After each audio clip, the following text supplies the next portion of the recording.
welcome, man. Mhm. I'm super excited to get into the podcast today. Yep. Before we jump in, though, can you kind of share like a little bit about yourself and what it is that you are passionate about, that you love to do? Well, man, you're asking a big thing. I can't share a little bit. I'm passionate about everything.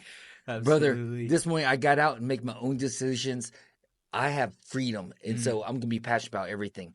But first of all, a little bit about myself. I'm 55, Vietnamese, Chinese, married 29 years, 4 kids, 3 boys, 25, 24, 22, and a girl 14. So that's my true passion. Man, I am telling you, what a gift from God. They haven't always been, though.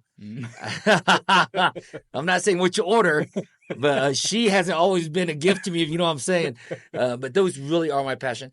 My other passion outside of that is really being what was missing for me, making disciples. And man, my life, at 55, I feel like I'm just starting to live maturity, wisdom, and all that. Yeah. And I love it. I just got off an amazing call this morning. Every coaching call just gives me life. And I get paid for this. I get lift. It's crazy. You get to live this life. It's crazy. And then my other passion, which is, kind of I wouldn't say it's a distraction, but it's a break from my relational passion, my family, and the guys I mentor and disciple, is pickleball. Pickleball. Oh my God. I have to confess with you guys and confess a sin right now. I'm scheduled for 2 hours every day this week, but we have a tournament coming up, so I'm justifying why I played 4 hours the other day. And yesterday I go, well, tournament's coming up. It's gonna be a long day. You gotta get your body in shape. I'm lying to myself. I'm just fine rationalizing and end up playing 6 hours. Holy crap! They looked at me. They said, "Sebastian, you have a family, right? I think you need to get home."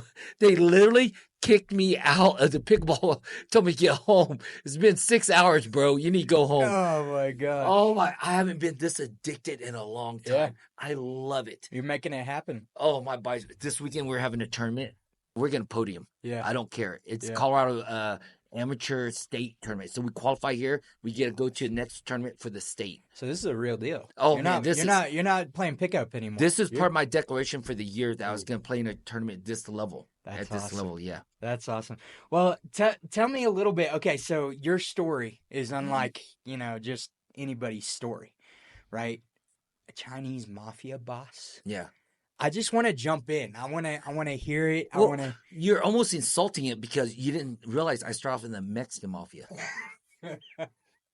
Did you? I did. Really? I'm serious. Oh my God. I'll tell you. I'll start off with that. All right. Let me give you the high level, real fast overview. Then you dive and tear it apart. Okay. So if someone's watching, they had 30 seconds or 60 seconds. I'm giving you that high level. Yeah. Then we'll get into the deep nitty-gritty stuff. So I was born in Vietnam, came to America when I was 5. So I was born in 75. We got here during the war and all that. American stepfather.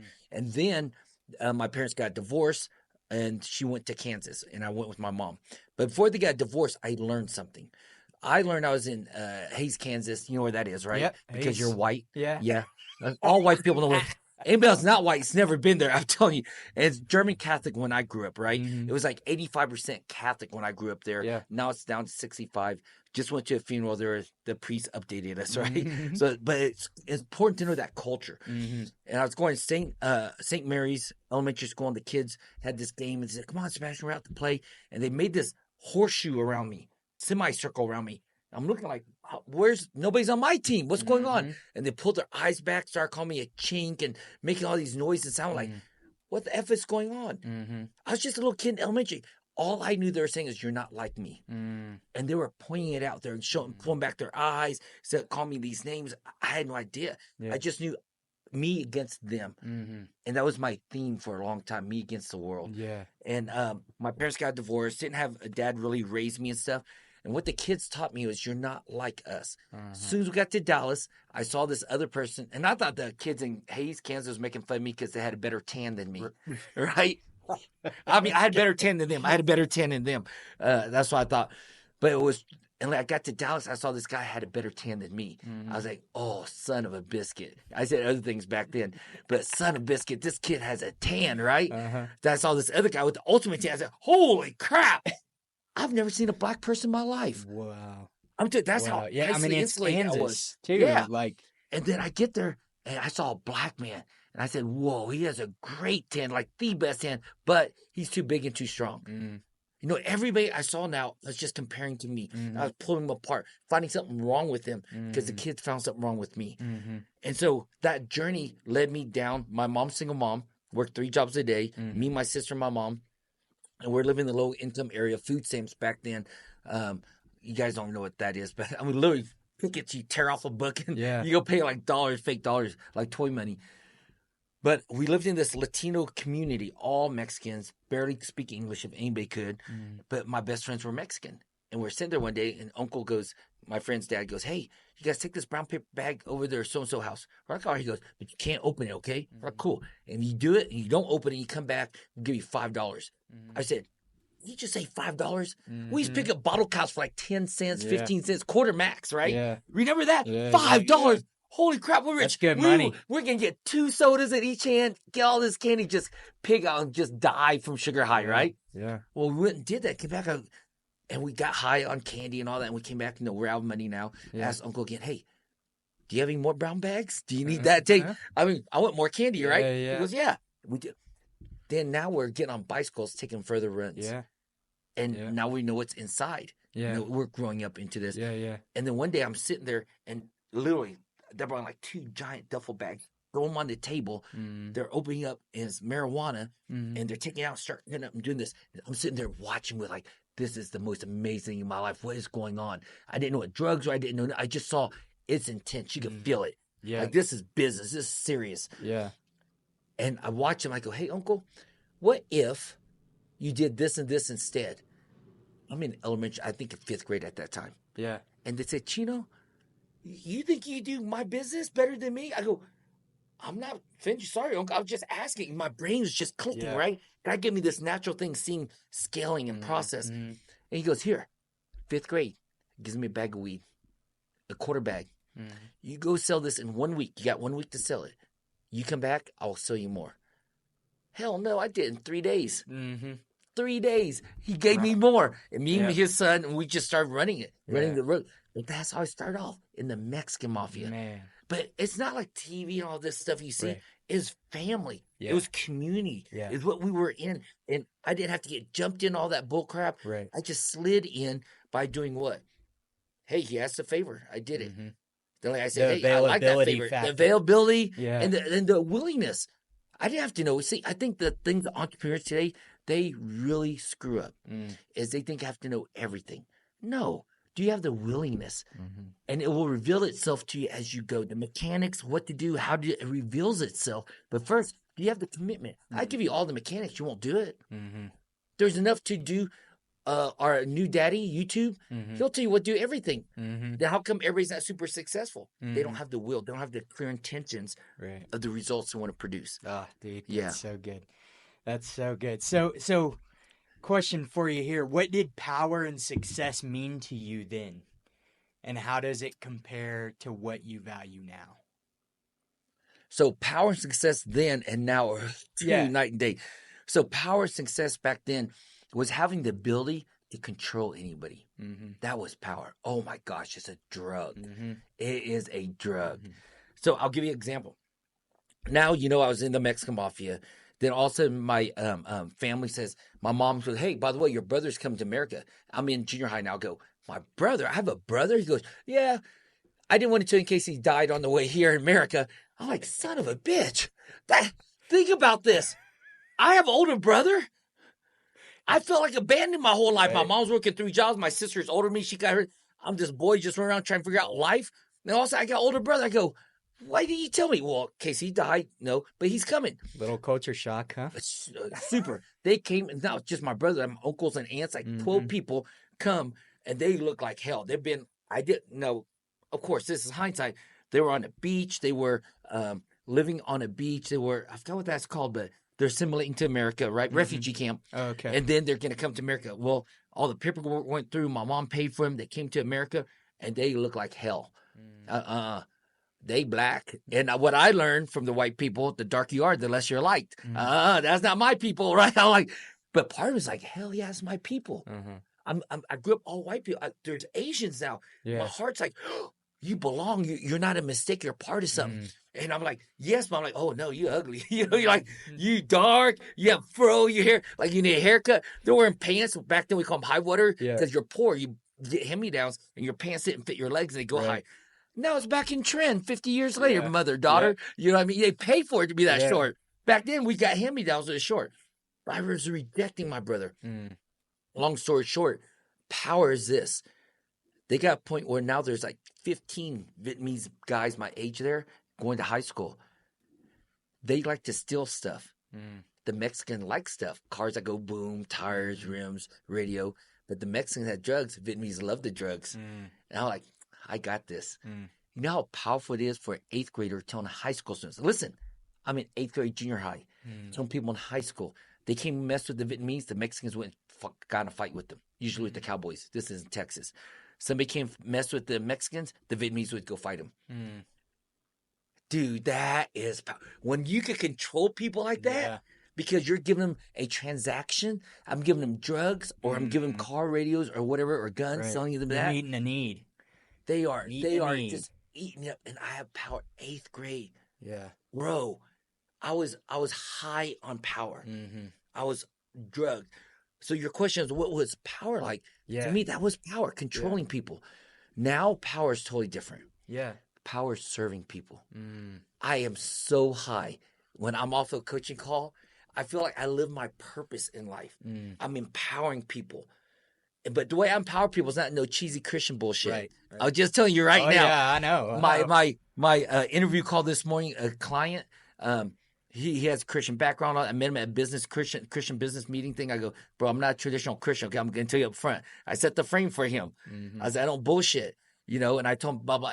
By the end call, he said, that's exactly what I'm needing. The authenticity, that freedom that you have, Sebastian.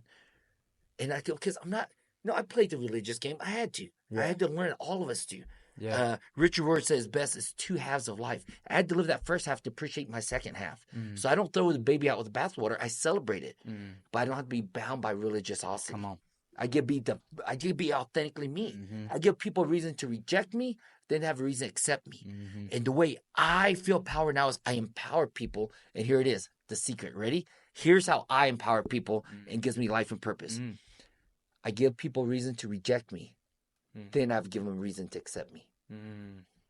Just be authentically me. I've given people reason to reject me. Or they can accept me. It's their choice. I had another call this week earlier to this a potential client, and he goes, so at the end of the call, I said, so what are you hearing for yourself? He goes, first, you scare the hell out of me. That's his exact words. I said, good. Because you need a little fear in your life because he's the biggest kahuna in his life. And that's the problem. He's getting bored. Right? And so the most dangerous man is a bored man. The most dangerous man on this planet is a bored man because he will destroy what he created thinking he could recreate it because he's bored versus creating something new. But the truth is he cannot recreate it. When he created that, he was at a younger age, different resources, different motivation drive. And most of the time, his back was against the wall, financially, relationally. And now he got all the finance relationship. He's doing great. He's just bored as hell. Get out of his comfort zone, go next level. So he thinks he could destroy his marriage. A little porn, a little flirting with women. No, he can't rebuild that once he does that. He thinks he can ignore his work, but it's gradually and then suddenly his company will fall. People will cheat and steal from him. People are just getting lazy. There's no standards. There's no frame. Then he's going to try to rebuild it. They'll walk away on him because they like the guy who didn't pay attention and they get show up work, do nothing. Oof. That brings me to another question. You say this is like your phrase, right? Your word is your life. Your word is your life. Where did that principle come from? So I just recently rebranded. It was Heroes on Fire. Now Mafia Mindset. And the branding company that branded me, or same one that branded Cadone and Megan, the one that does this 5, and some other really, so they're a great branding company. And that guy just had to look at me in the eyes and he's like, stop bullshitting around. I was like, oh, damn, bro. I talk to people like that. Not many people talk to me, right? He says, you can redeem the Mafia mindset and let people live with power. because the way you say it is not the way the world sees it. Mm. Power, Mafia said. So your words, your life came from when I was in prison and in the Mafia. See, the difference here, I know how to do business. You know why? I'm not going to say something to you I'm not going to deliver because in the Mafia, you literally die for that. And I thought, and after I got out of prison, all that, I became a Christian. I was saying, how can the Mafia have a higher standard than Christians? Christian standard will say that, you know, but no. The phone call I had this morning, interview call. They're calling me for an interview 3 minutes late. I said, interesting. 3 minutes late. Let me tell you how integrity works. I broke down integrity for him. Then I said, listen, if I was your employee, you always show up even 3 minutes late. Guess what I think? You don't have enough power to show up on time. How can I trust you? Attack the leadership. And I just cascaded it down to his personal life, his family, professional life, and said 3 minutes shows something that you don't give a shit. You don't respect me. So next time we have a meeting, I'm coming 5 minutes late because I know you're going to be 3 minutes late. And he was like, holy crap. How can Mafia have a higher standard if your word is your life than Christians? And here's the biggest part. So let me frame this for you. Here's where it really came from. When we have sit-down meetings, we sit eye to eye like you and I are, and we're saying, hey, when things aren't working, we have to have a sit-down. Or if things are working, we sit down. But we're always looking at each other eye because that's the only thing you tell us truthful. Body language, all that. If you say you're going to come to a meeting and you're going to be here at 5 o'clock and you don't show up in an FBI-rated place, you knocked us out. You're the rat. Your word is your life. You weren't there, so you're dead. I don't care if you got caught up in traffic. I don't care if you were the hooker. I don't care if you're going to collect my money from the docks. You weren't there, and we got raided. Yeah. That's where the word you like, because we can't trust you in the Mafia. It's weird. It's complex, but we can't trust you of your word. I mean, look how high that honor is, that standard. Yeah. Christians, you're at 30 minutes. Oh, I give you grace. Excuse me. Fuck you. You're enabling them to stay small, have no power, be out of integrity. We enable people to break their words instead of hold them high and give them honor their word. Isn't that crazy?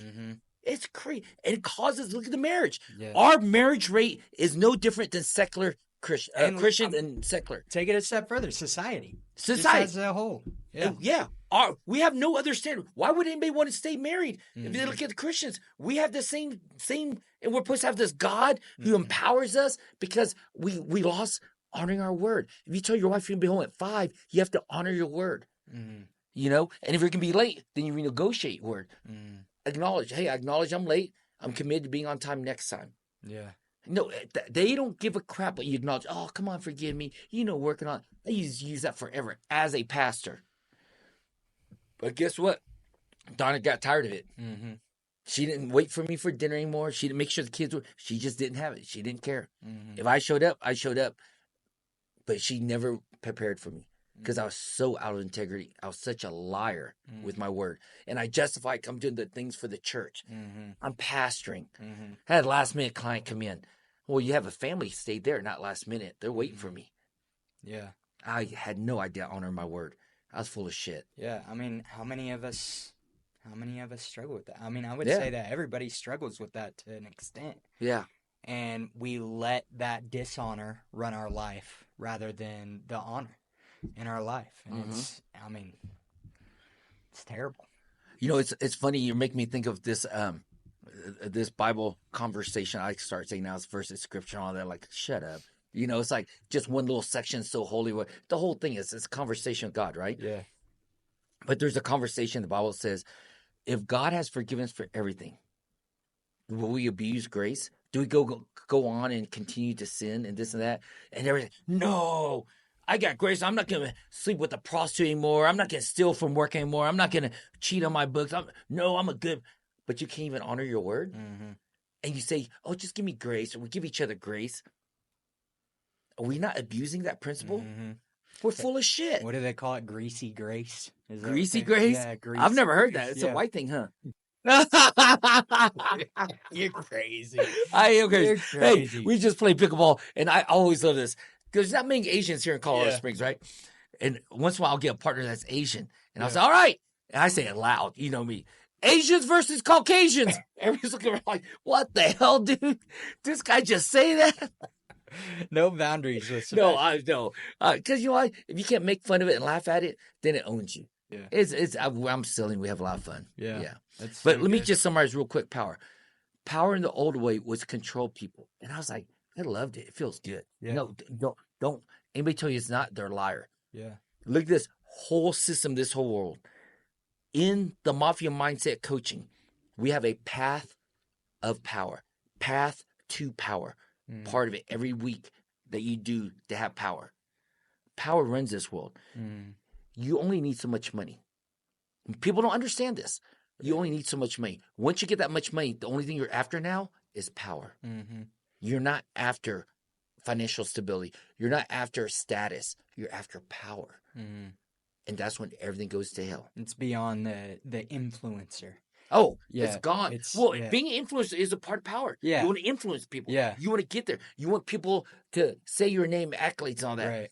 And then that gets you on that slippery slope. Gradually and suddenly, you take that power, and the power then owns you. Because now you can't get rid of it. You're in positions you've never been before. And people don't understand that. Yeah. When you're in positions that you've never been in before and that you have to use your power, you can't even use it for good anymore. You have to use it for bad because that's what got you there. Yeah. You just did one thing. You just tweaked one thing, tweaked another. By the time you have to use it over here, you can't do it for good because you've tweaked it so much and you bent it. That's what the devil does, bends the truth. You bent it so much that you're living in a lie. And you got to support that lie or you have no power left. The other is searing your conscience. Exactly. At the very end, you just seared your conscience. Yeah. You justified it and rationalized it. Torched. You're done for the good at that point. So I want to go a little bit deeper into this story though, because I know the power of this story. So life in the Mafia. Yep. Set the scene for me there. Like, obviously it's power. What you're talking about, it's control. You know, your reputation is everything. You know, you're surviving. Right? You're doing whatever it takes to be the boss. That's right. Yeah. So set that up for me. Go deeper in that. Tell me a little bit more. What was that like for you? So I'm going to give you a whole different perspective. Okay. I just came back. Now listen, it's not right or wrong. It's not good or bad. It's the standard in this culture. I just came back from a Christian business conference. One of the best ones out there. 2,000 business owners there. And this business conference, it's great. It's helping all those people learn how to do their business, make a lot of money. So in my world, we do faith, fitness, family, finance, and fun. It's covering finance.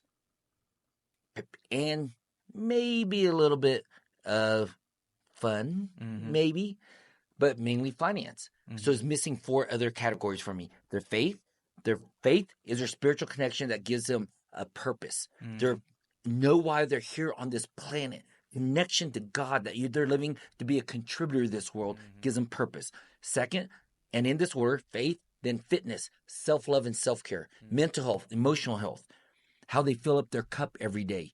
So a lot of Christians go, why isn't family next? Where's your kids and wife? I go, shut up. Because here's why. They're listening to bullshit. You cannot take care of your family when you don't take care of yourself. Love others, you love yourself. If I love you and I'm not sleeping, I'm not having good health, I'm full of shit, right?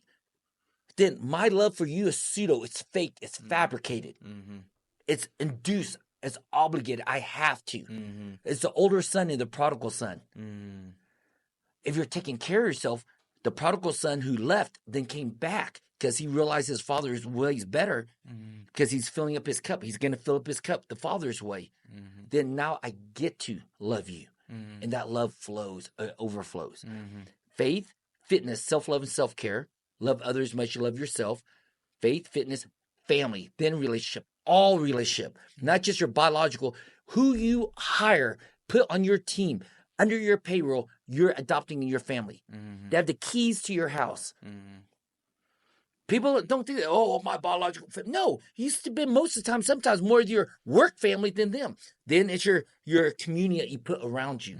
the people go to church with a small group, play softball, sports, pickleball, whatever. That becomes your family, right? Faith, fitness, family, then finance. Finance is just a vehicle that supports your faith or your purpose. Finance is nothing. It's not how much you have net worth. It's a vehicle. Remember when in high school, someone donates a car, 3 wheels, like, woo! Got your friends hold the other axle. You guys running around together, right? Then you get out of high school, you go to college, and you kind of had a car. You didn't have a car, but it worked at least. Yeah. Then you graduate. Damn, got a new car because you got a job now, right? Yeah. And then that car became old because now you got married and you had kids. You got to get a minivan. It's faith, your finance is just the vehicle that supports your faith, your purpose for that season. Your net worth changes because most people I know, the older they get, the less they chase money. Now they're chasing time, right? Because they're losing it. Yep. And the finance just got to support them to have time. No longer they're just trying to grow their net worth anymore, right? Yeah. It's the vehicle for the season. Yeah. Then finally, fun. So let's put faith, fitness, family, finance in the metaphor. They're tires of a car, how you live life. When all 4 tires are aired up, boy, you going having fun, right? But tires not aired up, say faith isn't aired up, you're driving all 3 tires that you've been putting a lot of energy and investment into, but that faith you haven't. So you're driving, but not so well. If you have 2 tires, you'll get there, but it'll take you a long time and not very comfortable, right? If you have 3 tires flat, forget it. Just kick the tires, shoot the 4th tire. Just forget it. You're not going anywhere. But if you have all 4 tires aired up, and you're flying down the highway. Now drop the top, feel the air, and have fun, the 5th one. And I think a lot of people don't have fun. And in that word fun is the word gratitude. They don't have gratitude for life. Bro, I'm not kidding you. Okay, I'm going to be very vulnerable. Yeah. I'm 55. When I pee, I am amazed. I just had this thought, and pee's coming out. This is freaking powerful. Watch this. You ready? Stop. It stopped. That's so. Listen, when you're 55, to make your pee stop is amazing, because sometimes when I think I stopped, it doesn't stop. It keeps going, huh? I was like, son of a biscuit, I gotta go change my pants. It's crazy. But just think, when you have gratitude, even the littlest thing is taking a pee. You know what I mean? It's so amazing. I wake up, my body hurts like hell from pickleball, but I'm alive. It feels good. Yeah. I got purpose today. I feel alive. Well, and gratitude. It reframes your thinking too. Oh, 100%. Like it sets the atmosphere for the rest of the day. When you wake up and you realize the breath that is in your lungs, and you're grateful for that. Yep. Because some people died. Yeah. They didn't wake up. Yep. We get breath. Yeah. We get to live this day. 2 weeks ago, I buried my 43-year-old cousin. 43. How does a 43 die? I mean, that's a reminder. It's a reminder of life. Enjoy it. We're not promised tomorrow. We're given today. Live it to the fullest. So touch on that a little bit, the present time. Okay. Go a little bit deeper there too. What does it look like to take time seriously and hold it and use it here and now? Because, everybody will say, oh, I'll do that later. I'll do that tomorrow, Yeah, we have a phrase we call it the art of tie. Take action immediately. Or is it take immediate action? I forgot because one doesn't spell right. We're trying to get a fancy phrase, but the art of tie, like Tai Chi, it's just kind of sexy, Asian, damn racist people branding me. But the art of tie is basically taking T-I-A? T-A-I. T-A-I. The art of tie. Take action immediately. Yeah. Anytime you say, I'll do that later, there's no intentionality. There's no commitment. Now, I don't want to say this publicly, so it's just between you and me and the people listening. But my wife is the worst at this. And I told her, babe, do you not hear anything I teach people? You're in the training room with me. You hear me coach people. Do you not understand the art of tie? And here's how it affects. And I'll give you a very serious how it affects. Like my kids would say when they're younger, Mom, can you take me to the store, get this? Yeah, we'll go later. We'll go later, right? There's no buy when. They don't do it. They'll all come, Dad, I needed this last week for school. Mom's never taken us this, that. And I have to go do it. But it deteriorates trust. It's not that she wasn't intentionally not going to do it. By her not taking immediate action, other distractions came. And she forgot. Most people, that's them. Yeah. until you have a vision bigger in your circumstance, you don't take action immediately. Your vision has to be so big that the circumstances doesn't matter. Your vision is so big. In fact, you'll be out of integrity a lot because you're living a big game and you've never been here before. You have to have a vision bigger in your circumstances to have presence now, to be in urgency now, and take action immediately, because that action helps you hit your target. And that's what we said earlier. The most dangerous man is a bored man. When you are bored, you don't have a target. Right. You're just living out the circumstance of your life. There's no vision bigger in your circumstance. So your circumstance becomes your vision. The shit you're in becomes your vision. The drama you're in becomes your vision. Versus saying, this is my vision, and saying no to all these things that are not going to get you towards your vision. And so you want to be present. You want to feel alive now. Get a vision so freaking big, you crap in your pants every day, literally. Yeah. You know, because in that gap, that's where God is. Yeah. That's where experiencing God to the next level is. In your comfort zone, you don't need God. You are God. Is that crazy? Yeah. So if you want to be present right now, feel the emotions and the passion, authenticity, every breath you're taking now, and have gratitude, you have to have a vision so big it scares the hell out of you. Yeah. We call it unrealistic target. Yeah. Why is it unrealistic? Because in your brain, you don't think it is. But here's the funny part. That how can several other people in this universe be able to do it if it's unrealistic? It's just unrealistic to you because your little brain and your fear and your lack of experience in life says it's not possible. But that's exactly what we need to be attacking. Whatever you think is impossible, that's it. That's your gift. Make it happen. And I'm going to be very honest and transparent with you. Uriah, before we came on here, I had a coaching call client this morning, a potential client. He said, done. We're going, moving forward. He said, when God's moving and answers my prayer, I can't say no. I'm going to chase it, right? Let's go. And for me, that's all bullshit and talk until what happens? Cash in the bank. So I verified it. Money went through the bank. So now I celebrate with him. You know what I mean? Because I used to always celebrate before it's all false bullshit stuff. And we have a thing called spiritual attack and all that happened. And I share that with you because he said he's ready for a vision bigger in his circumstance. And I came alive with him. I'm celebrating with him. We're living a life that's worthy of the death of Jesus Christ. Come on. Come on. We're not just living in our circumstance. And we're going to get a vision right now. We had a conversation on phone. Some of the things I offered him sounds like almost impossible to him right now. Me being on the outside is like, why couldn't you? Why not? Well, because he has to work some of this shit that got on him for him to see the future. He has to get rid of some of those anchors. Guilt and shame and mistakes he made. And so I gave him this phrase and he said, is it really that simple? Now listen, he's been a Christian all his life. He's a Christian leader in a Christian community, Christian leader in Christian business. I mean, he's too Christian for me. You know, I'm full of shit. But here's what I told him. He said, can it really be that easy? He has to get rid of some of the limiting beliefs, some of the mistakes, some of the guilt and shame he's had, that will give him that, be able to cast that vision, that unrealistic target. I said, our journey here on this earth, if you want to level up, you got to mess up what's working for you. Because in that mess up, what levels you up is a cleanup. And everybody's afraid to mess up because I might look bad. People might judge me. I said, screw those people. They're not going to pull up in the U-Haul when your family moves. Whoever you think's judging you, they're judging you because they're insecure about themselves, but you're giving them power. Those people don't mean shit to you. They're not going to do anything for you. When the U-Haul pulls up, who comes with you? Nobody but your family. Hopefully your family comes. Not these days. I talked to a guy yesterday, $18 million he's splitting with his ex-wife. They're in a divorce right now. But she wants to hurt him so bad, she doesn't give a shit about the money. She's taking the kids. She wants him to have no child custody. He goes, I'll give you all 18 million. Just give me custody of my kids. Half custody. See, whoever we're afraid of, they're not going to pull up when his U-Haul comes up. And if he's lucky to have his kids half time, none of those people he worries about him will come with him. So why are we giving our power away? Why are we giving our power away? For us to level up, we have to mess up. And to level up, it's a cleanup.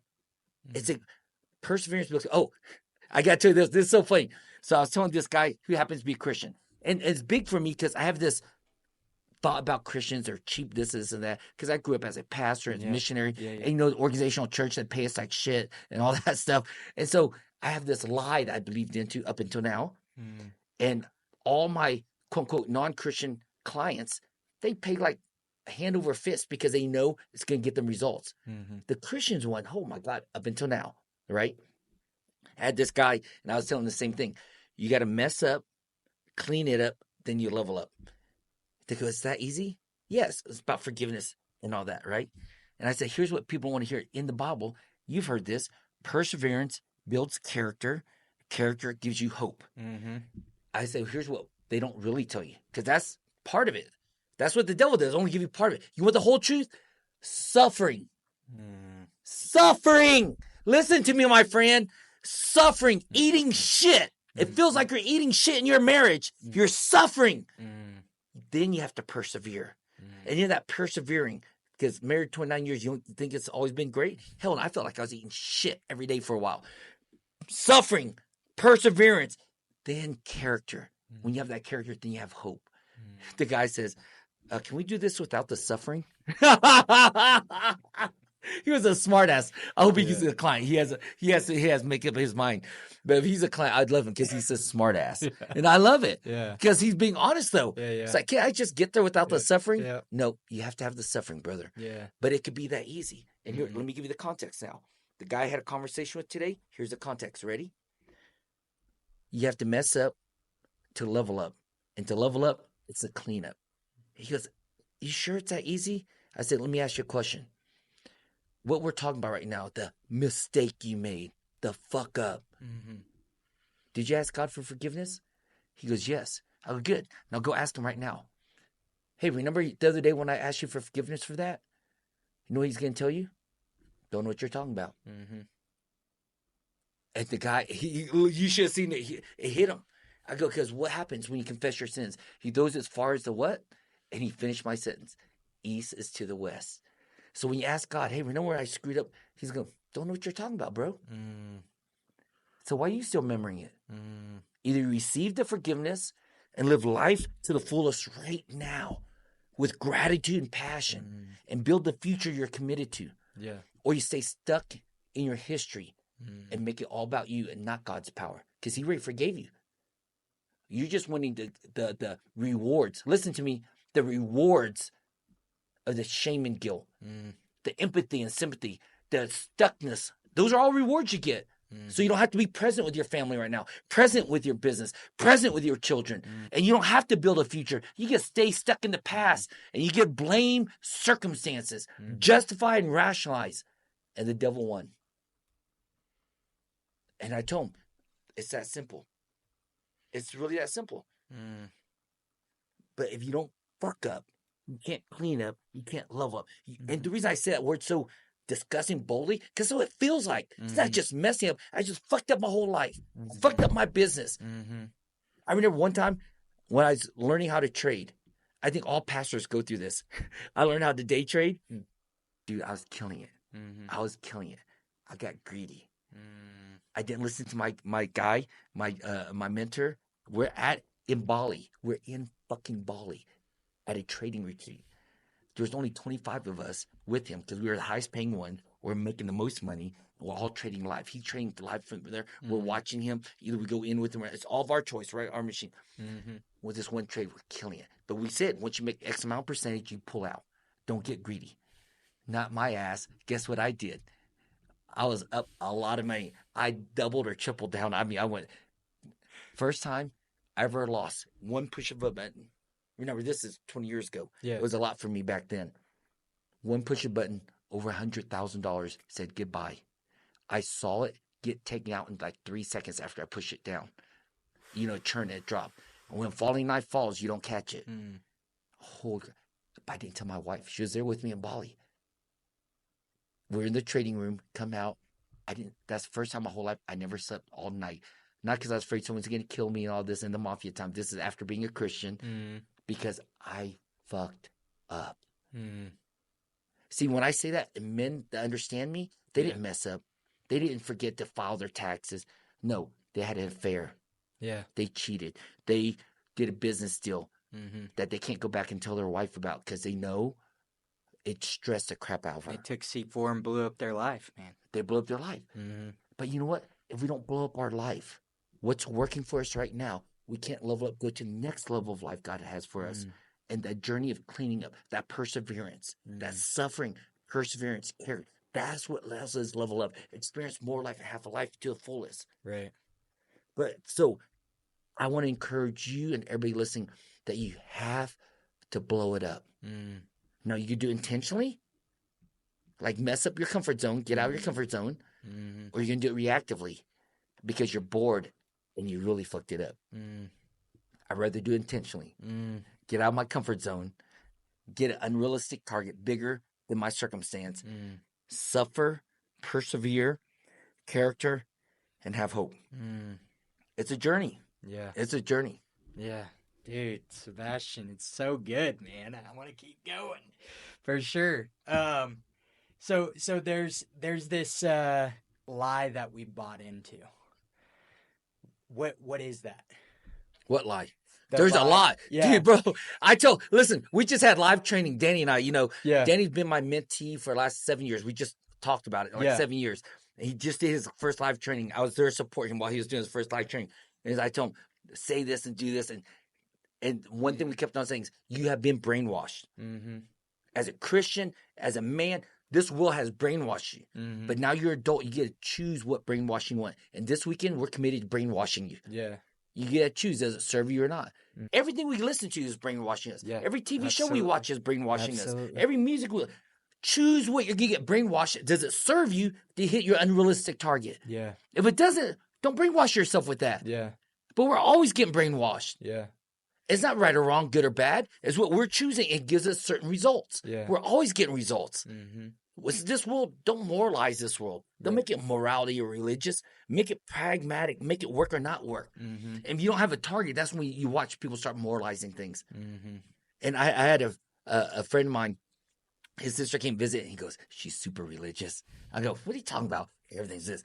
And one day, she was just recently, she told me, she goes, hey, we're sharing our kids and introducing ourselves. She goes, yeah, we got 3 kids, and if God wants, we'll have 4. I go, tell me this. No, I've been in pastoral, I have theological training, have 4 kids. I'm 55 years old. You're 30. You know something I don't know. Because if God's going to tell you to have a 4th child, how does that work?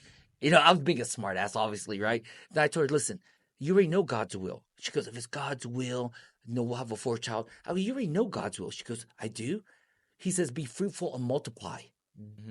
So you should have 100 kids. See how sarcastic I am? And she goes, what? I said, it's not right or wrong. Yeah.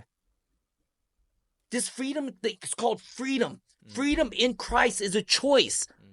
We just don't want to take responsibility. Take responsibility. It's not right or wrong to have 3 or 4. Because if it's right or wrong, I have a friend right now has 10 kids. Holy shit. I missed the mark. I better get another wife because she'll die if we have another kid. I better marry another one. There's no right or wrong. Take full responsibility. Yeah. Take full responsibility and choose. When you do that, life is exciting.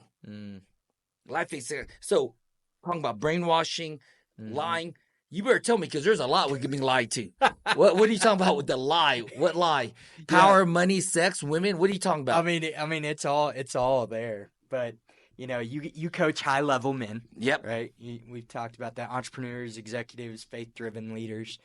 What's a common thread you see in the lies that they believe? Oh, that's a great question. So, coaching high level people, the biggest lie I see they believe in is that they're there. They're there. See, to get high level, they had to make certain choices. And again, I said earlier, their back was mostly against the wall. They were younger, more ambitious, trying to create a name for themselves, a reputation. But then they get there. And guess what? Boring. But that assistant looks kind of cute. That guy's car is nicer than mine. Then comparison kicks in. And the lie is that they arrived. They have arrived. Listen, fundamental and theologically, here's how fucked up they are. Anybody thinks you have arrived and you're a Christian. This is how screwed up the devil has tweaked our brain, lied to us, and stole everything. Mm. Listen, there's no way you could arrive. Moses could not look at the face of God because he is God. He's perfect. Or he would what? Die. We cannot be in front of perfection, which is God, until we are what? Perfect. And the only time we're perfect is when we're in front of the Savior who is perfect. That's called when he comes back. So none of us are perfect. How the hell can we ever arrive? We have a job on this earth to be a contribution to the body of Christ. We have spiritual gifts to apply. How do we ever arrive? We got lazy. We got comfortable. There's a battle. There's a next generation that we have to disciple and the legacy we're leaving. We don't arrive. I don't care how much money you have. And that's the other thing. They think the lie is, I arrived, I have X amount of money. Money means shit. You're going to die with it. My cousin, who died at 43, his dad told me he signed, his girlfriend came to the funeral, and he signed off his son's card to her. He goes, it's not going to do him any good. He's dead. There's not $1 that's going to do any of us any good once we're dead. But you know what translates? For eternity, relationships, salvations. That's our job. Every employee we have opportunity. Be salt and light. No religious jargon. No freaking, I'm not after them to save them because I'm a savior. No, that's stupid. But is your life on fire? Are you burning with purpose and passion that they said, damn, I want to be like my boss? Damn, what's he doing that I'm not doing? Why is he never tired on Monday and his weekend's packed? Because he's being a contribution to this world. The lie is we arrive. Yeah, we arrive. We climb a mountain. You arrive at a plateau and you rest. Enjoy the view. Let your body acclimate to oxygen. Then climb again. That mountain doesn't end. And the journey climbing summit. up. Summit. That's a great word. False summit. It's a false summit. Yep. Oh, I hate those. You know my favorite fishing hole and all that. I take on Father's Day and all that. Yeah. Damn, there's that one false summit that pisses me off. And it hits me every time. Because when we come back up, right? I'm like, oh, we're almost there. Son of a bitch, it's the lie. Yeah. It's a false. Oh, my God. And you just remind me. That's a great way to place it. Yeah, it's a false summit. Yeah. That's the lie we believe. There's no end. And if it was, we have a sucky God. Ugh. If I could arrive in my little short human life and enjoy the whole purpose of existence on earth, I arrive, then God sucks. I'm believing a wrong God. I believe a wrong God. He's not abundant. Oh, we're playing a small game. Well, that's what I'm saying. You talk about that. We play a small game. God's not small. Yeah, no. But just think about it. If we think we arrived, we just make God so small. That's all he has to offer? Nope. What the Christmas, right? That's crazy. Yeah. This blows me out of the water. That's a great question. I got another one for you. So talk to me about emotional cost for success. Ooh. You know, what is that? I mean, it plays along the lines of the dangerous man is a bored man, right? Yeah. But what is the emotional cost? Yes, your family. Yes, it could be financially. Yes, but to you, what is the emotional cost there? Well, let's first of all back up and tell you there is really no emotional cost. See, once you already have that frame, you don't want to lose. I don't want to pay for it. For success, I don't want emotional costs.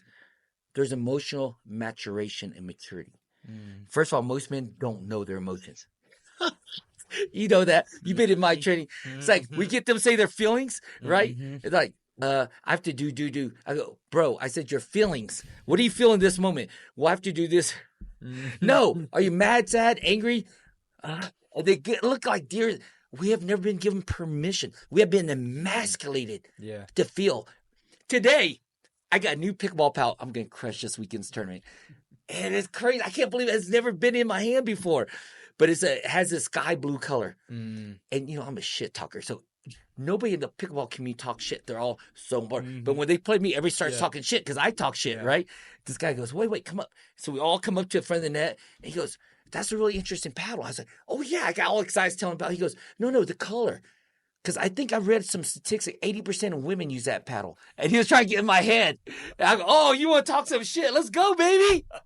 And we just had so much fun. Yeah. Because most men don't know their emotions. I'm mad right now. I'm sad right now. Yeah. That emotional maturation, maturity right? Yeah. It takes us to know that we have feminine energy and masculine energy. Yeah. But I don't want to let you know I have feminine energy because I've been taught in masculine as a man. If I tell you I have feminine energy, then I'm gay. Yeah. Look at the two extremes. Yeah. I can only be gay or I can be a man. Mm-hmm. But how can I be a whole man if I don't have feminine energy? You have feminine and masculine energy. So we're not taught. You know, that guy's joked to me, 80% women, because he comes to that world, either you're a man or not. You know what he was trying to say to me, right? Like, ask who won the game, though. Come on, baby. I kicked his ass. We had so much fun. But the point is, there's no emotional cost to be successful. There's an emotional journey of maturation, maturing. And that's what makes you successful. Yeah. Because listen, if you don't know your emotion, I don't know my emotions, how can I empathize with you? Mm-hmm. Can't. As my brother in Christ, as an employee, as my son, as my daughter, as my friend, as anybody I'm serving in the community, if I don't know my emotions, I'm not serving you. Mm-hmm. If I don't know how to love myself, I'm not loving you. It's pseudo. It's fake. Yeah. It's religious. It's classic. It's disgusting. But if I know I can be sad, I know I can be mad, I'm disappointed, I'm feeling frustrated, then all of a sudden I see that on your face. I can connect. I can pause. I don't have to fix you. Right. I can sit in it with you and share that emotion and know how much it hurts. Yeah. Look at that maturation. Yeah. There's no cost for success. That's a process of maturation. And more emotions you know, the more successful you'll be. Because why? Success, any smart businessman tell you, has nothing to do with systems, which is very important. Has nothing to do with all this other stuff that make us successful. The most successful people have relationships. Relationships. But you can't have relationships if you're not even aware of your own emotions. What would you say? Because I know there's men out there that are struggling with this. Because I was one of them, right? So what would you say to those men right now that are struggling with sharing their emotions? First thing I'd say is this. First of all, text me, message me. We have enough. We're going to do training next week. You know me. I'm crazy. We'll do it right away. You give me 10 men in a room, and I'm going to teach you one word, and all your emotions will come out. And I'm giving away secret in my training. So if you're watching, this training will change your life. I'll give you videos of the testimony training. You'll see. But here's one exercise. Ready? I get them in a circle. So we have like 5 guys in the middle, 5 guys on the outside, and you just rotate the guys in the middle only, not the guys outside. And all they do, I'm going to have music, lights down enough to see their eyes. I have some real loud music on, and they're going to say one thing to each other. Fuck you! Fuck you! Fuck you! Fuck you! And the guys on the outside are just receiving it. Yeah. And the guys on the insides are losing their brain. And here's what I'm doing. But what you don't understand behind the training is we store all these emotions in our body. And it shows it manifests. I had a heart attack. A year later, I had a stroke because I was lying. Planting a church, bought a new house, started a new business, new coaching business. Pseudo. And I was just so plastic. I was so fake. And I was storing emotions in when my wife pissed me off, storing annoyance of my kids. A client that, you know what? When a client left me in the past, I felt abandonment because I gave him my all. But I didn't know how to use that word. I didn't know how that feeling. So I'd store it all, give myself a heart attack. Then after a year later, started doing marathons and stuff, Ironman, then had a stroke. Because I wasn't done. I was still learning how to be fake. That one exercise saying, fuck you, fuck you. I started off saying, you were this age in elementary. They said this and this about it. It's just generic stuff. Yeah. And so all those things they store, they just get to say fuck you to as an adult man with power and not a kid. That I take them through junior high and the stereotypes and the things people say there. That I take you through high school. That I take you through college. And the girls who hurt your feelings and broke up with you and all. And the guys who betrayed you in life. Then I take them to the first job. And I take them that whole season. Listen. We could do usually 45 minutes to an hour on the exercise.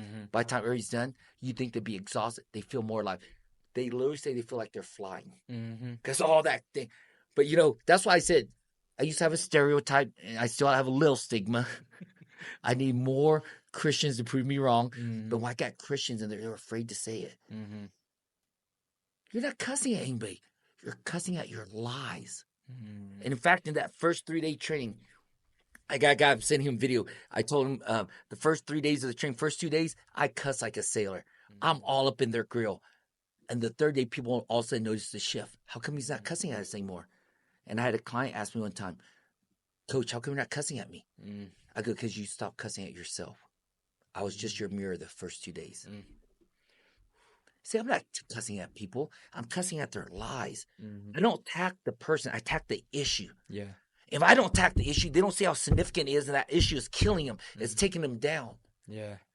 But that's cool, too. If you don't like the cussing, good. Yeah. Don't come. Just keep on eating it. And it shows up, manifests in your body. It might manifest like getting fat and stuff, but it's also going to manifest in a heart attack, manifest in mental health. It's going to manifest in not working, not being workable. Yeah. Things don't work in your life. Right. Because we don't know how to say I'm mad, I'm sad, I'm angry, I'm lonely. Men don't know how to say I'm lonely. So, hey, you want to go grab beer? That's how we say we're lonely. Yeah. Versus, I'm lonely. Lord, will you just come sit with me? Holy Spirit, will you just minister to me? I'm scared right now. I got bills to pay. I got employees to pay, and I'm not making it.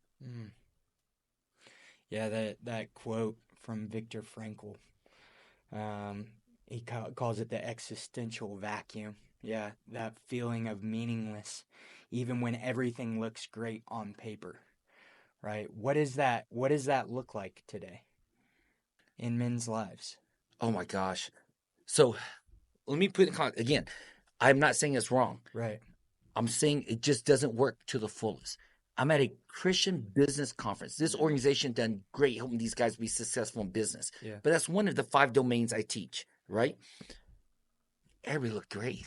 Holy shit. They're like, hey, brother. Hey, sister. Hey, crew. I'm like mother, daughter.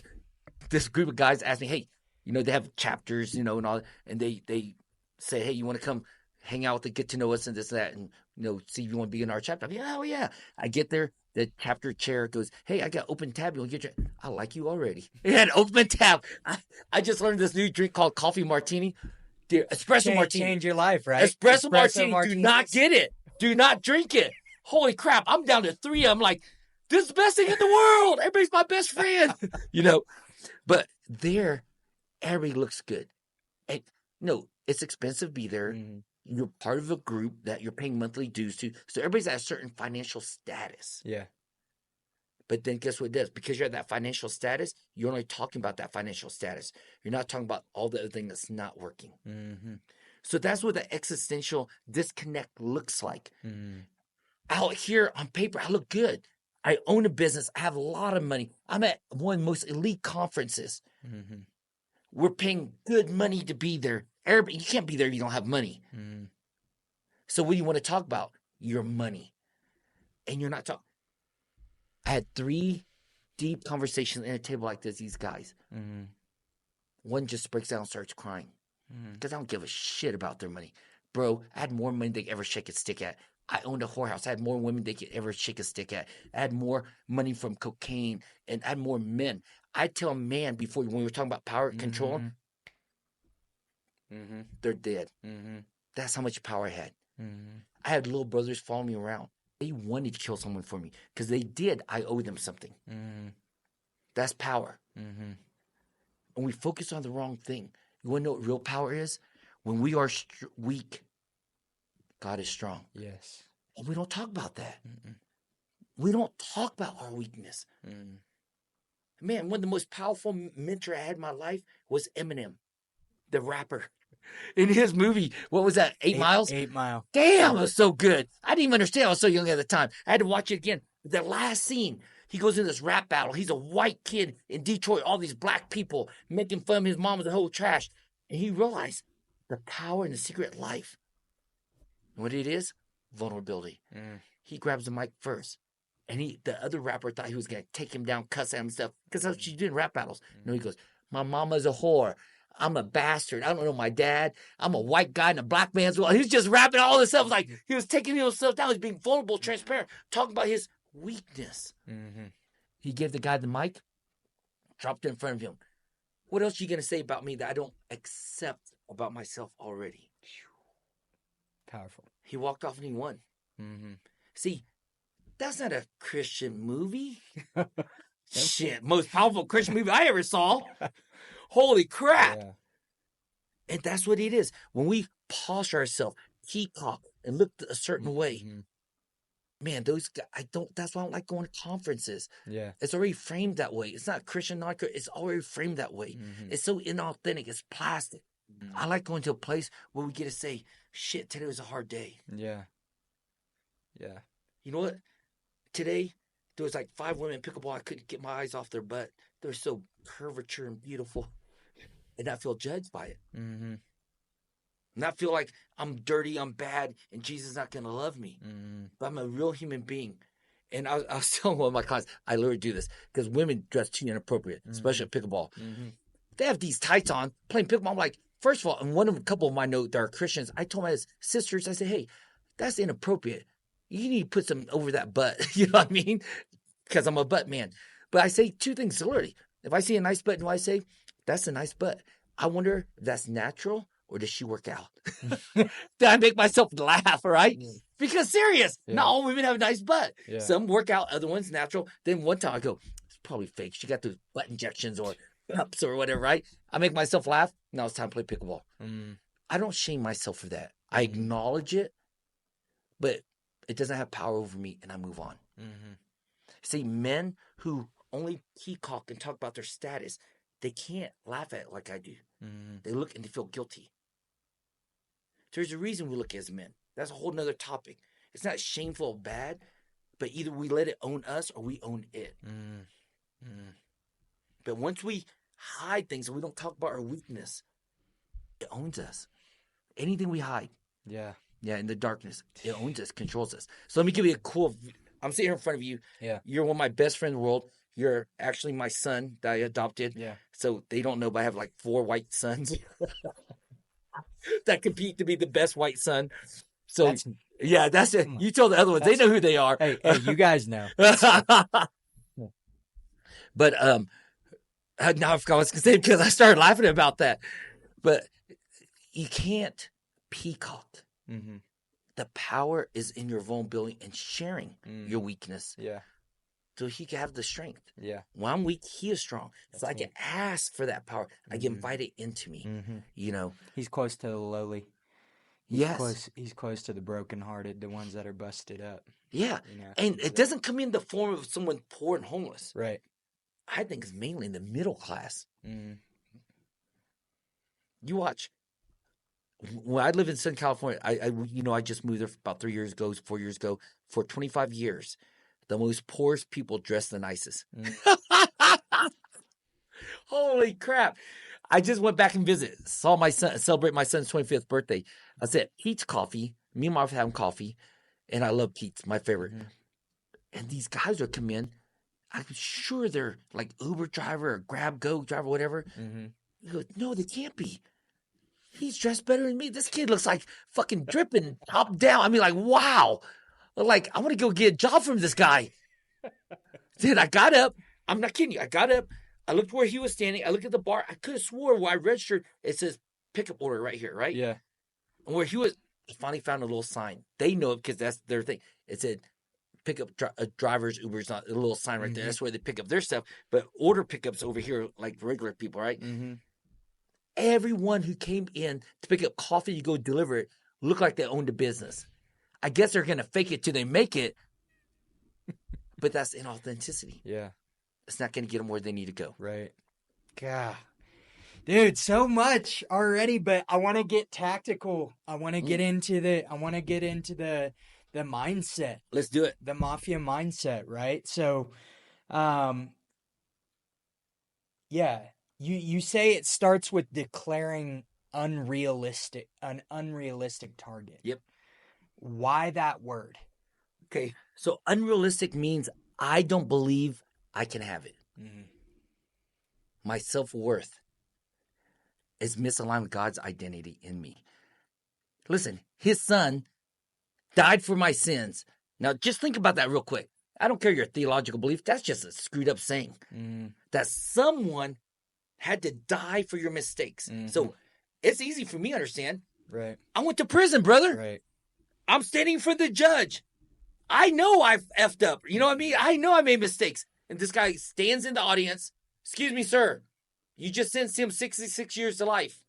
That was me. And this guy goes, I will go to jail, prison for him. 66 years to life. Let him live a free life. I'm like, what the mother? This kid, hey, I think guy has a mental health problem. Let him do it. I'm running. I'm out of here. Right? Let's switch places. Jesus Christ died for me to live a life and life abundance. Okay? Wow. But when I say I can't have an unrealistic target, I'm saying I'm not worthy of that exchange. I'm not worthy of the kingdom power. Holy crap. Think about that. Yeah. So if it's unrealistic, that means I can't do it. Who has to do it? God. God has to do it. Yeah. Yeah. Because right now, my marriage doesn't look like it's going to last. Right. Right now, my business doesn't look like it's going to last. I lost the fire. I lost the zeal. I lost the competition. I made it. I got so much money. My relationship with my parents, I don't think it's going to work out. I have so much history with them. My siblings. There's not even purpose anymore, damn it. No one plays golf better than me. I can't even get good competition. That's me right now. So that's because you kick my ass. But the point is, unless you have unrealistic target, you stay in your comfort zone. Yeah. Unrealistic target helps you go into this gap that you've never been. Live a day you never lived before. And in that gap, in this gap right here is God. God is in the gap. And that's why we don't experience God, because we don't go in that gap. And that's why you need unrealistic target. You know what realistic target is? Right here. Right where I'm at. Right in my circumstance. It's realistic because I'm living it. Yeah. Unrealistic, I haven't lived it yet. To have a marriage the next level. To have a business that provides more for my community. Again, being a contribution. Hires more people so I can bless them. Yeah. Come on. Yeah. That is unrealistic and worth living. Dude, I think about it all the time, like how infatuated we are with the 3D world we live in. And you've heard me say this before, but and now they've got like 4D movies, right? Where the wind is blowing on you and your seat shakes and all this, and everybody's like, those movie theaters are the best, and da-da-da. Yeah. But what does $1 million look like? Right? Because that's where God is. Well, $1 million is being able to walk through this wall. Yeah. You know what I mean? Transcending. Right? Beyond what we could imagine. Our Think limitation. of. Yeah. That's why Matrix was another great Christian movie. Yeah. I love it. So the second point, first, you have to have unrealistic target. Now, the second part's the longest part of the journey. In my coaching prep, first 6 months, we only do 6 months at first because I got to make sure I like you and you like me, and we're going to do this. After that, we go into a year contract. But the first 6 months, first month is just getting your mindset stuck out of the past, seeing all the roadblocks and barriers, and getting it, declaring unrealistic target. Then the next 5 months, you're literally doing this. Ready? Phase 2, honoring your word. Holy crap. Yeah. It takes that long. Yeah. It takes that long because we have been habitually liars. We have been habitually lying to ourselves. I'm going to go work out. 5 days in a row, you didn't work out. You disintegrate, you deteriorate your own self-worth and confidence. Because if you can't get your lazy ass out to work out, how can you do anything else? I'm going on this diet. Liar. We lie to ourselves habitually. We're out of integrity with our word. And to realign that, first we got to expose it and let it hurt us. And we do a deep dive in every domain, faith, fitness, family, finance. Every area we've lied, because that's the area the devil has a foothold. That's the area we have surrendered to someone else having real estate in our brain. And that's the power. That's the power. Take it back. Take it back. Keeping your word builds that confidence, self-trust, believability. And let me get really crazy. If someone's listening to that, it's a religious Christian, they're going to hang up right now. They're going to never talk to you again. So I'm sorry you lost some audience. Here it is. When we honor our word, we are finally aligning ourselves with God's power. He's not answering our prayers. He's already answered our prayers. He's already answered our prayers. When people pray their marriage to get better, for their work, it's already answered. You have to suffer, persevere, character, and celebrate the rewards and have hope. Because you're just relying yourself with God's way, His energy, His laws. Well, it's a process. Yeah. And we try and operate things on our own time. I'm guilty, right? Yeah. Like I want it now. Yep. I want to get to that level now. And it's the process of suffering. It's the process of going through that, dealing with that, healing from that. Yep. And then going to the next step. Yep. Not backwards. So you got 3 pillars. Yep. Right? So talk to me. There's one is declare. Declare unrealistic target. Yeah. 2, honor your word, which is the longest. It's a journey, brother. And third one, which makes you a legend. Third one, you hit your target consistently. Not once. Even a broken clock is right twice a day. Right? Think about it. If a broken clock can be right twice a day, AM and PM, right? Wherever it's broken at, it's going to be right. Yeah. We can make mistakes, actually hit our target once, maybe twice. Yeah. But to hit it consistently, look at the character you have. Now look at the trust people have in you. Look at how you have made legacy. Now its third phase is for you to raise up other leaders. Because you know what works and how it works. It's called discipleship. Yeah. We just call it mentoring. We have lost the art. There's a church here. I applied to do some volunteer. They said, what do you want to do? I said, I want to train your men to do this lost art called discipleship. When I put in quotes, or you call it mentoring. Because we have kind of watered it down, But that's a lost art. And that's when you live legacy, and that's where you live with purpose. That last phase. Yeah, you talked about it just a little while ago, but you're not taking anything with you. You're the only thing you're leaving behind is your relationships, but you're also leaving your legacy. Yep. And that's the goal, right? Yeah. That's the focus. There's a Christian song, it makes me want to vomit. It's so religious. It says, I don't want the world, I don't want to do this. I don't want to be I just want to I don't want to leave a legacy. I just want to love Jesus. I was like, dear Lord, if you're going to love Jesus, it's natural you have to leave a legacy because that's his will. Well, it's ultimately his legacy. Yes. That's why it's his will. Yeah. Yeah. If I am so grateful for that guy who went into the courtroom, took over my 66 years to life sentence I didn't get, I got to live free. Don't you think I'd go tell everybody in the world? Oh, yeah. It becomes his legacy. But in part of telling everybody, well, guess what? I'm more grateful every time I tell it. Yeah. Because I should be in there. And you know what happened to men in prison, especially when they're Asian, 110 pounds long hair in a ponytail, who looks like a girl? Man, it's not good news. It is not. So, yes, we have to leave a legacy. If you're not leaving a legacy, I really question, do you know your Savior? I would, and that's a question that I would ask you is, what do you think it is that has gotten us so comfortable as Christians? Oh, don't even make me start. I want you to go Ready? there. Yeah.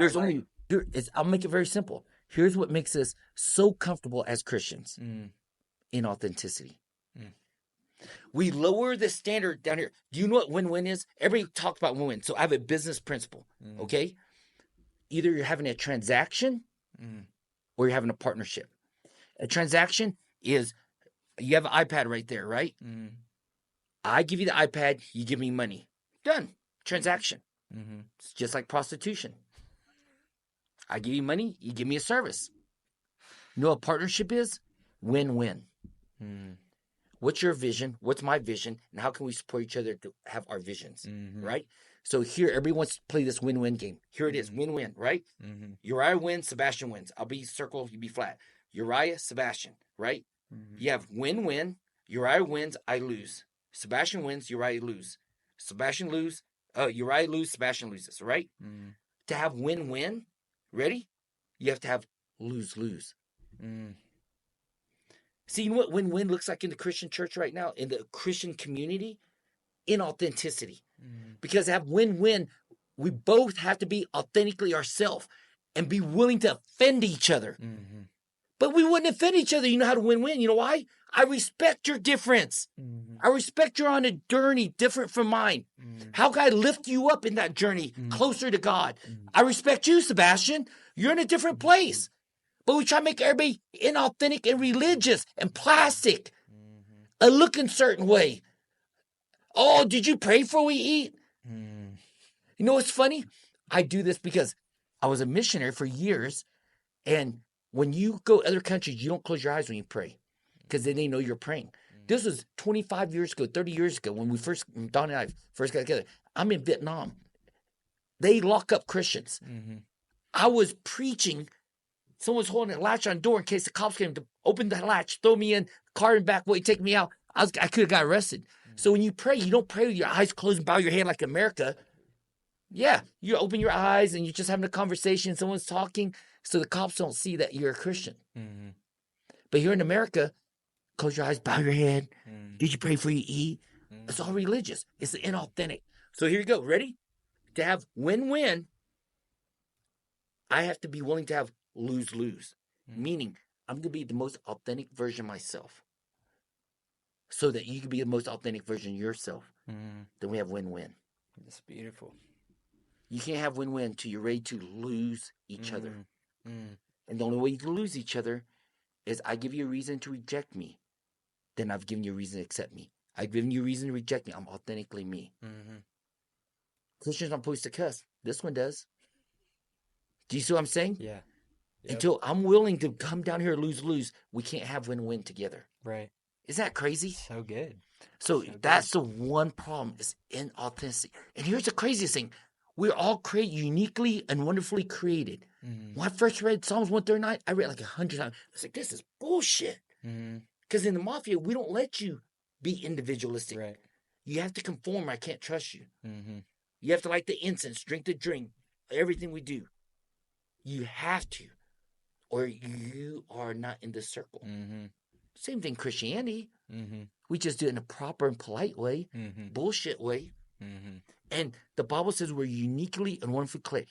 The more unique I am, the more glory he gets. More unique you are, more glory he gets. More unique both of are. Man, God gives you that freedom, guys. You're all that different. Yeah. Hell yeah, you want to join him? Mm-hmm. That's why the church has emasculated men up until now. Mm-hmm. Don't drink, don't smoke, don't cuss. That's why we have no male leadership left. Think about it. Mm-hmm. And the world is where we're at. Hard times create strong men. Good times create weak men. We have some weak men these days. Mm-hmm. Talk to me about your 5-day challenge. I love it. 5-day challenge is just a big, giant spotlight. It's not a feel good. Most 5 days, oh, I feel good. Hell no, I'm going to kick you in the balls. My 5-day challenge, shine bright spotlight on the word integrity and where you are out of it in your life. I want you to feel miserable when you're done. I want you to feel like you haven't lived the life that was worthy of the death of Jesus. You're not living life to abundance. I want you to see there's more. I want to wake your ass up because I want to run with you. I want to get excited. I want us to do crazy ass things for the kingdom of God together. So the 5-day challenge is just, it's not a feel good. It's a big spotlight. And it's a line in the sand, drawing a line of demarcation. Do I stay bored and dead, or do I cross the line? My body comes alive, feel my emotions, and become alive.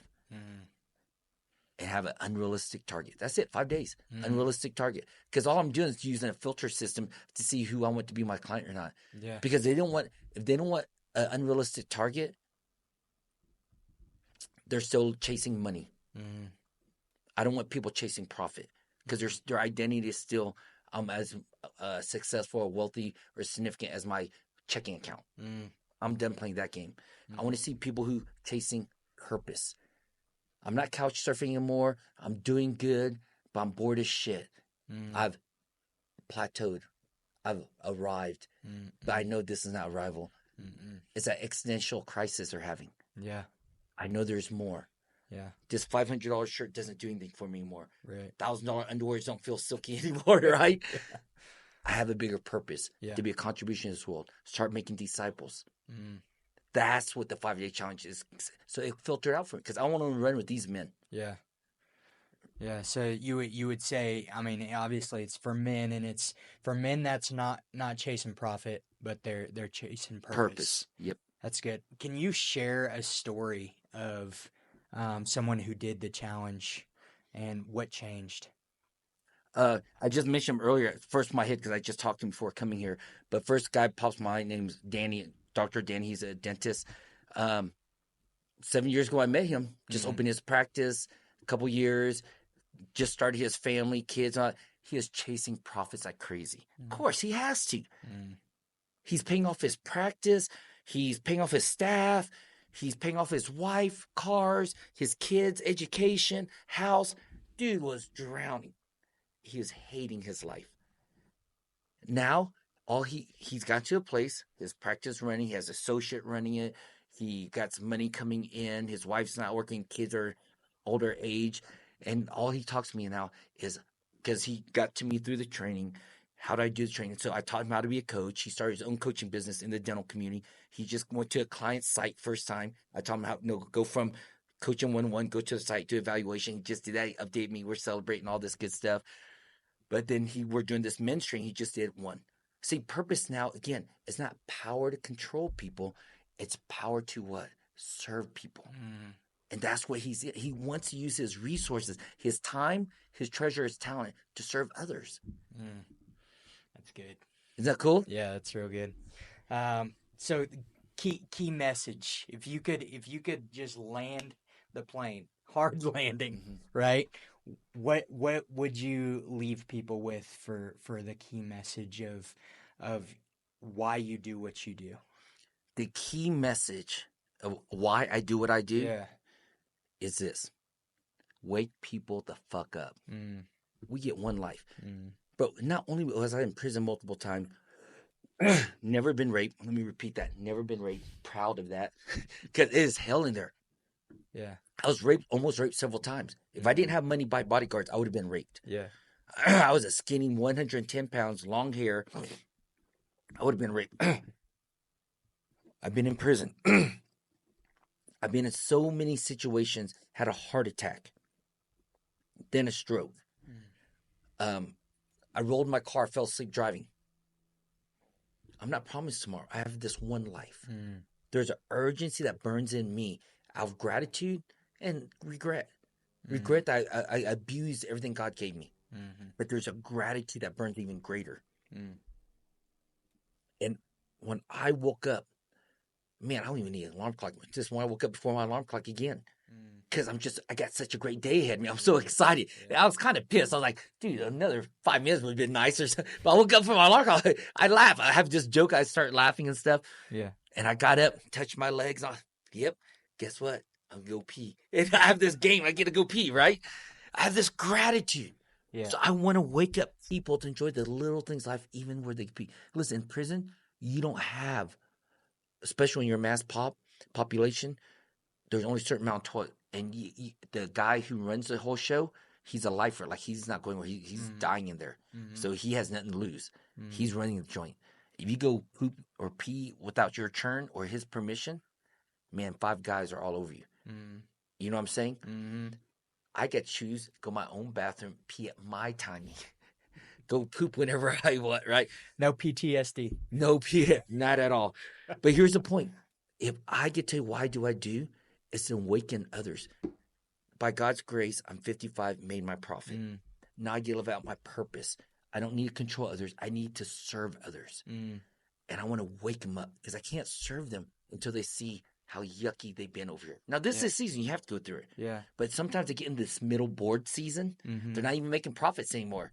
They're not living out their purpose. They're just in the middle right here, wilting away and dying. So I want to shine the spotlight, shake them, wake their ass up, yell at them, cuss at them. Any kind of pattern interruption needed for them just to wake up. So I got this one life. How do I live it to the fullest? That's it. Yeah. And that gives me life. Walking with men doing that. That's so good. And if people want to reach out to you or they want to be a part of this challenge or they're tired of playing small and they want to play a real big game. Yep. How do they get in contact with 2 you? options. We're going to put something down somewhere because I don't know where I can put all this, but it'll be some way contact us, right? Email, join the challenge. 2 things can happen. Some of them are like, hey, I'm awake. I just been waiting for someone to lead me, to mentor me, to disciple me. I'm fucking ready. Let's go. The guy that I called this morning, he said, let's go. Done. There's going to be a link for you to just sign up right instantly. No bullshit. I show you the pricing, all that. No bullshit. There's others going to say, I need a 5-day challenge. I'm kind of there, but I got one foot stuck in quicksand. It's been a while since I've moved. Do the 5-day challenge. but nobody will call me to get the ear tickled. When you book a call, you're going to get an ass kicking. Out of love, but boy, I'm kicking between the legs so hard. You're going to feel it right here in your throat. It's going to go all the way up right here.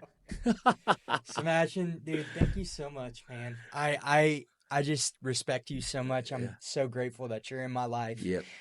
Thank you for sharing everything that you did today. And dude, I just can't wait to live life with you and just keep. We're going to keep on living life. We that's are it. living life together. We That's keep it. on. Thank you for inviting me to this new, beautiful studio. Yeah. And you know, you're smart. You're a smart businessman. I can't help but tell everybody about it. They're going to say, where did you shoot that? I get it. Tell everybody about it. Yeah. Thank you for inviting me here. Thank you for using your gifts to help further my kingdom, that partnership. I build you, you build me. That partnership for us building kingdom together. Absolutely, brother. Love you, brother.